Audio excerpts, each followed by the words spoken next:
Sa pagbigay ng bridge ng official time sa rang up, example, 10 o'clock ng umaga, nagpapakuha tayo ng flow meters reading sa main engine FO, DG, including RC.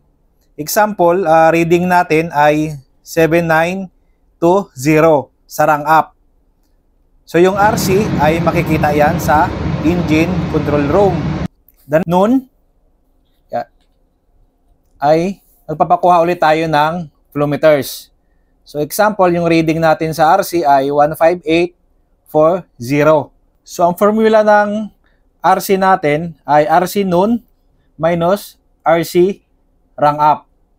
Okay, so basic na basic lang. So paki-share nyo para malaman din ng mga ibang kadete or estudyante natin. Okay, so 15840 yung reading natin sa noon minus 7920 yung reading sa rang up. Okay, so lumabas na 7920. So yan yung lalagay natin dito. Okay? Revolution counter. Yan.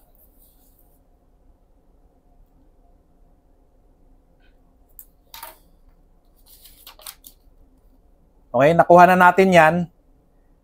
Yung next na kunin natin ay RPM.